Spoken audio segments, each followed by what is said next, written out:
नमस्कार बच्चों, स्वागत है आप सभी का व्याकरण की दुनिया में। बच्चों, व्याकरण के अंतर्गत आज हम पढ़ेंगे 7वीं कक्षा हेतु निर्धारित पुस्तक स्पर्श भाग 1 में संकलित अध्याय शब्द विचार। बच्चों, इससे पूर्व हमने पढ़ा था वर्ण विचार, और वर्ण विचार में हमने जाना था कि वर्ण क्या होते हैं और कैसे एक शब्द में से वर्णों को अलग अलग करके हम दिखा सकते हैं। तो आइए आज जानते हैं कि वो शब्द कैसे बनते हैं। अलग अलग स्वर तथा व्यंजन ध्वनियों के मेल से शब्दों की रचना होती है। आपने वर्णमाला में पढ़ा था ना, वर्णमाला में 2 प्रकार थे वर्णमाला के, स्वर और व्यंजन। यानी स्वर बिल्कुल स्वतंत्र रूप से जिनका उच्चारण किया जाता है बिना किसी बाधा के, और जो व्यंजन है वो स्वरों की सहायता से बोले जाते हैं। तो बच्चों देखिए, अब हर व्यंजन में स्वर मिला होता है, और व्यंजन से स्वर को अलग करने के लिए हम उस व्यंजन में हलंत लगाकर और स्वर को बाहर रख देते हैं, तो वह अलग हो जाता है। तो देखिए, इस प्रकार अलग अलग स्वर और व्यंजन ध्वनियों के मेल से शब्द बनता है। कैसे? देखें, क क्या है हमारा? क वर्ण है। क वर्ण में से हलंत लगाकर अ वर्ण को अलग कर देंगे। क जमा अ जमा म हलंत जमा अ जमा ल हलंत जमा अ क म ल, इन तीनों को मिलाकर बोलेंगे तो उच्चारण क्या होगा? कमल। इसी प्रकार दूसरा उदाहरण देखिए, क हलंत जमा अ जमा ल हलंत जमा अ जमा म हलंत जमा अ, ये बन गया कलम। अब देखिए, कमल शब्द का भी कोई अर्थ है, फूल को कहते हैं, और कलम का भी अर्थ है, जो लेखनी होती है उसको कलम कहते हैं। लेकिन बच्चों, अगर हम इन्हीं ध्वनियों को आगे पीछे करके लिख दें बिना क्रम के, तो इनका रूप क्या बनेगा?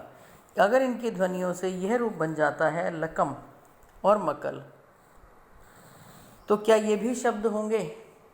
नहीं बच्चों, ये शब्द नहीं होंगे, क्योंकि इनका कोई भी अर्थ नहीं है। ठीक है, वर्णों को मिलाकर शब्द तो बन गए, लेकिन ये शब्द सार्थक नहीं हुए, और इसलिए इनका कहीं पर भी प्रयोग नहीं होगा। और जब प्रयोग ही नहीं होगा तो ये बिल्कुल निरर्थक है, जिनका कोई महत्व नहीं होता। तो इसीलिए याद रखिए, ध्वनियों के सार्थक समूह से बनी स्वतंत्र इकाई को शब्द कहते हैं। तो इस प्रकार बच्चों, शब्द की क्या परिभाषा हुई कि एक से अधिक ध्वनियों के मेल से बने सार्थक ध्वनि समूह को जिसका प्रयोग भाषा में स्वतंत्र रूप से किया जाए उसे शब्द कहते हैं। तो ये हो गई हमारी शब्द की परिभाषा, और शब्द से संबंधित कुछ विशेष बातें और जान लें। पहली बात है, शब्द ध्वनियों के मेल से बनता है। याद रखिए, शब्द किससे बनता है? ध्वनियों के मेल से बनता है। दूसरा बिंदु है, शब्द का कोई न कोई अर्थ अवश्य होता है। और तीसरी बात है, शब्द भाषा की स्वतंत्र इकाई है। शब्द किसी पर निर्भर नहीं है। शब्द वाक्य में चला जाता है तो अवश्य उसका रूप और नाम बदल जाता है। कैसे? देखते हैं आगे। शब्द और पद। अब जैसे कि अभी हमने ऊपर पढ़ा था, शब्द भाषा की स्वतंत्र इकाई है। इन्हीं शब्दों को जब वाक्य में प्रयोग किया जाता है तब उन्हें शब्द नहीं कहा जाता, वे पद कहलाते हैं। पद बनने से पहले शब्द में कोई न कोई प्रत्यय जोड़कर उसके रूप में परिवर्तन किया जाता है, इसलिए पदों को शब्द रूप भी कहते हैं। जैसे लड़का शब्द के वाक्य में प्रयुक्त विभिन्न रूप इस प्रकार हैं। देखिए, जैसा कि अभी आपने पढ़ा ना, शब्द की विशेषताएं कि क्या है? ध्वनियों के मेल से बनता है, शब्द भाषा की स्वतंत्र इकाई है, और शब्द सार्थक होते हैं, उनका कोई ना कोई अर्थ होता है। अब देखो, वह जब मैंने भी आपको बताया कि जो शब्द जब वाक्य में चला जाता है तो उसका रूप बदल जाता है। कैसे बदल जाता है? मान लीजिए हमने एक शब्द लिख दिया लड़का, लड़का, लड़के को क्या कहेंगे? अब ये लड़का शब्द है, और जब मैं कहूँ कि लड़का आम खाता है, तो ये क्या हो गया? लड़का आम खाता है पूरा क्या बन गया? एक वाक्य। यानी जब बाहर हमने सिर्फ लड़का शब्द उच्चारण किया था तो वह एक शब्द था, लेकिन जब उस लड़का शब्द को हम वाक्य में ले आए तो वह क्या बन गया? तब उसका रूप पद बन जाएगा। एक पद क्या है? लड़का आम खाता है, लड़का एक पद, आम दूसरा पद, खाता है तीसरा पद। तो इस प्रकार से वाक्य के अंदर जब कोई शब्द प्रयुक्त होता है तो वह पद बन जाता है, उसको हम पद कहते हैं। और जब वाक्य में प्रयुक्त होता है तो उसके अंदर क्या होता है बच्चों? उनमें कोई ना कोई प्रत्यय जुड़कर उसके रूप में परिवर्तन करते हैं। जैसे अब देखिए, पहले वाक्य में लड़के ने आम खाया, दूसरे में लड़के की जगह रूप बदल गया लड़कों, लड़कों को बुलाओ, ठीक है। फिर अगला है तीसरा, हे लड़के इधर आओ, फिर रूप बदल गया हे लड़के।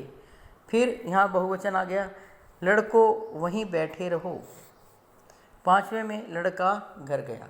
तो जहाँ भी लड़का लड़का शब्द बच्चों हर वाक्य में जहाँ जहाँ जैसे प्रयुक्त हुआ है उसके रूप भिन्न हैं। तो हर वाक्य के अंदर लड़के को क्या कहेंगे? पद ही कहेंगे। तो ये सारी पद हैं। समझ में आ गई हुई आपको? आगे देखिए, व्याकरण के नियमों के अनुसार वाक्यों में प्रयुक्त शब्द ही पद कहलाते हैं। अब पद शब्द को हम इस प्रकार परिभाषित कर सकते हैं कि व्याकरण के नियमों के अनुसार वाक्यों में प्रयुक्त शब्द ही पद कहलाते हैं। यानी जब कोई शब्द वाक्य में प्रयुक्त हो जाता है तो वह पद बन जाता है। अब देखिए आगे, शब्दों का वर्गीकरण। किस प्रकार से शब्दों का हम वर्गीकरण कर सकते हैं, वर्गों में बांट सकते हैं?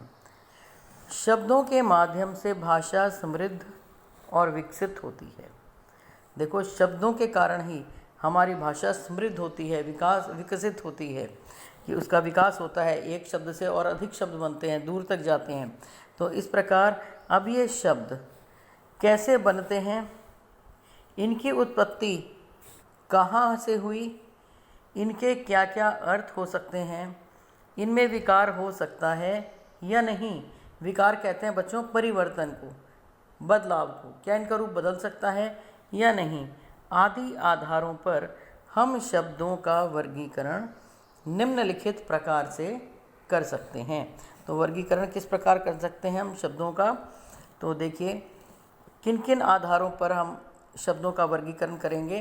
पहला आधार है उत्पत्ति, उत्पत्ति के आधार पर। दूसरा आधार रचना के आधार पर। तीसरा प्रयोग के आधार पर। और चौथा अर्थ के आधार पर। तो बच्चों, इस प्रकार हम शब्दों की उत्पत्ति किस प्रकार से हुई, इस बात को 4 वर्गों में बांट सकते हैं।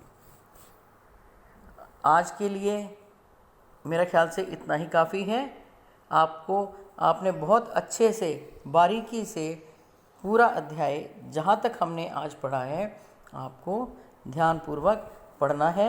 आज के लिए इतना ही काफ़ी। धन्यवाद।